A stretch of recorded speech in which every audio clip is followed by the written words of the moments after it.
Hi, it's Tracy. Welcome to day 9 of my Christmas countdown series.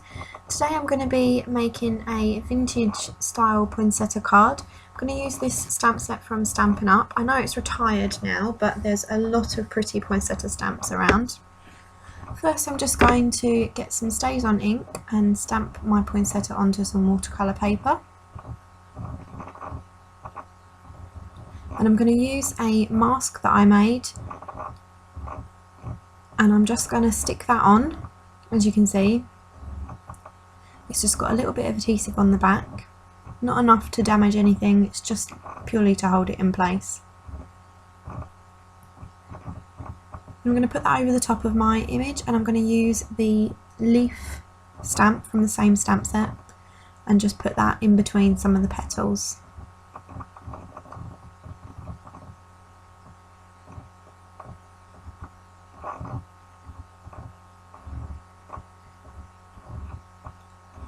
I'm using all Stampin' Up ink in this video.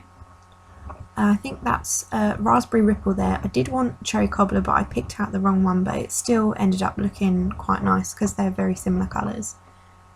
So all I've done there is put my ink onto the inside of the ink pad, my brush and some water, and I'm just putting one layer of just flat colour on all of the petals.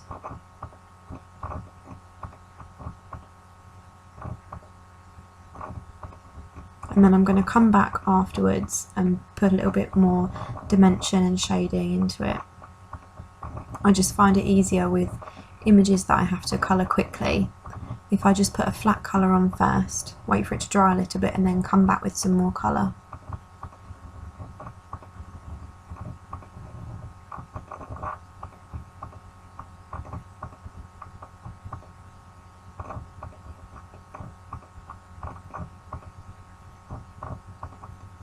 For the leaves, I'm using Old Olive ink, and I'm using exactly the same technique. Now to put the shading on, I took my ink pad straight to an acrylic block and smushed it on. And then I've got just a tiny bit of water just so it's easier to move around. I'm just going to take it around the edges of the leaves where they overlap and down the vein parts, I guess. And all I do is just put them on and then just push it out into the centre of the leaf. It's really quick, easy colouring, still has a great effect though, so it's really special to give hand painted cards.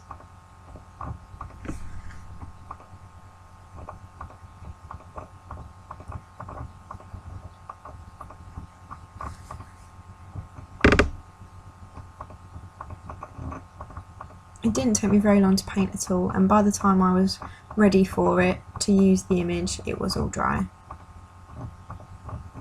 And here it is, all finished. I've got an Old Olive card base there. I've got a Cherry Cobbler bit to go on top of that.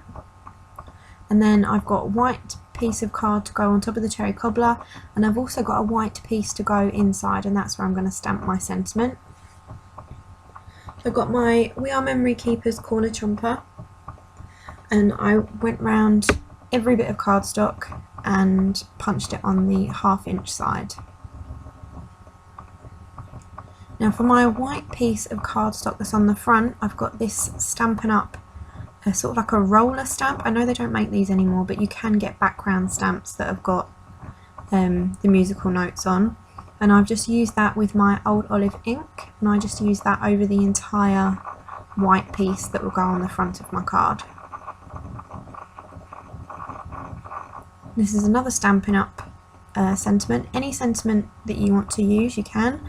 And I've just punched that out with a that shaped punch.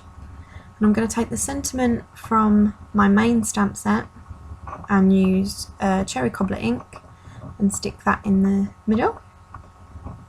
That's my inside sentiment, I should say. I've got some crumb cake ink, and I'm just going to sponge that around every single piece that I have made from the card. I'm really getting into the sides and corners and edges of this piece because it does make it look, it's more finished. It's just like running the pen around the edges that you've cut, just helps to bring it all together and make it look more professionally done, I guess.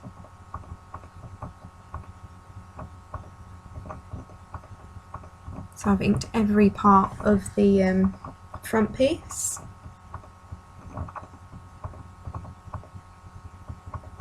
And I'm just taking the ink over the top of the white pieces, just so it's not so stark white.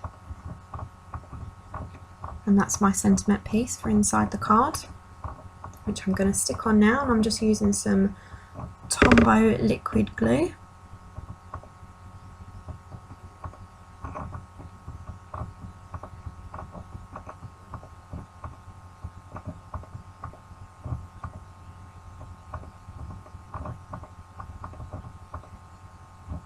I've stuck my cherry cobbler piece on there and the musical note bit on top of that. I'm just working out the best way to position my poinsettia, and I'm going to stick that on with the Tombow liquid glue as well.